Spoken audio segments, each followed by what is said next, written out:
তো নমস্কার বন্ধুরা, আশা করি আপনারা সবাই ভালো আছেন। আজ আমি আপনাদের দেখাবো যে কালারিং ফেস মিরর কিভাবে করা হয়। আপনারা সেটা দেখতে পাচ্ছেন। তো এই ডিজাইন কিভাবে বানাবো সেটা আমি এই ভিডিওতে দেখাবো। তো আপনারা প্রথম থেকে লাস্ট অবধি এই ভিডিওটা দেখুন, আপনাদের অবশ্যই ভালো লাগবে। তো দেখুন বন্ধুরা, আমি প্রথমে 5mm মিররকে শেপ কাটিং করে পালিশ করে নিয়েছি, তারপর স্টিকার লাগিয়ে ডিজাইন করে নিয়েছি, হোয়াইট পেন্সিল দিয়ে কাটিংও করে নিয়েছি। ফার্স্টিংও আমার করা হয়ে গেছে, খালি জাস্ট কালার করব। আপনি যদি আমার আগের ভিডিওগুলো না দেখে থাকেন, মানে স্টিকার কীভাবে লাগানো হয়, ড্রয়িং করা হয়, তো আমি আই বাটনে লিঙ্ক দিয়ে দেবো, আপনি ওখান থেকেও দেখে নেবেন। নাহলে আমার ডিসক্রিপশন বক্সে লিঙ্ক দেওয়া থাকবে, আপনি ওখান থেকেও দেখে নেবেন। তো ভিডিওটা বড় হয়ে যাবে, সেই জন্য আমি আগে হাফ আমি ড্রয়িং করে নিয়েছি, তারপর আমি কালার লিঙ্কটা আমি দেখাবো কীভাবে হচ্ছে। তো আপনারা দেখুন আমি কীভাবে কালার করছি। তো ভিডিওটা শুরু করার আগে আমি আপনাদের কাছে ছোট্ট একটা রিকোয়েস্ট করব, আপনি যদি আমার চ্যানেলে নতুন হয়ে থাকেন বা এখনও পর্যন্ত আমার চ্যানেলটাকে সাবস্ক্রাইব করেননি, তো প্লিজ চ্যানেলটাকে সাবস্ক্রাইব করে পাশে থাকা বেল আইকনকে অন করে দিন।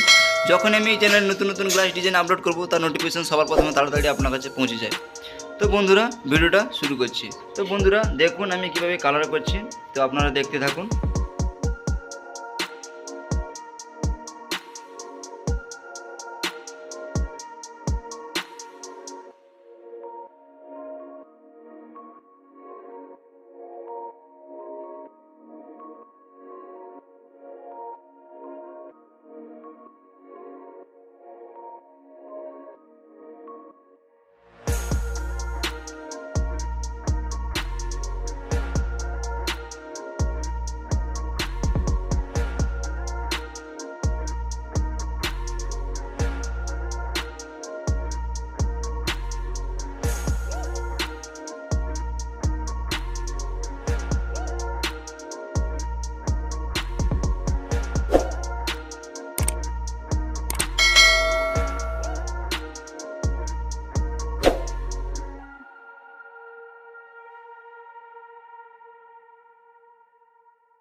তো বন্ধুরা আমার কালার করা কমপ্লিট হয়ে গেছে, তো আমি আপনাদের ভালো করে দেখাই। তো বন্ধুরা আজকে ভিডিওটা এইটুকু। ভিডিওটা ভালো লাগলে অবশ্যই একটা লাইক করবেন আর চ্যানেলটাকে প্লিজ সাবস্ক্রাইব করে নেবেন। তো দেখা হচ্ছে পরবর্তী নেক্সট ভিডিওতে। ততক্ষণের আপনারা সুস্থ থাকবেন, ভালো থাকবেন। Tata, bye bye.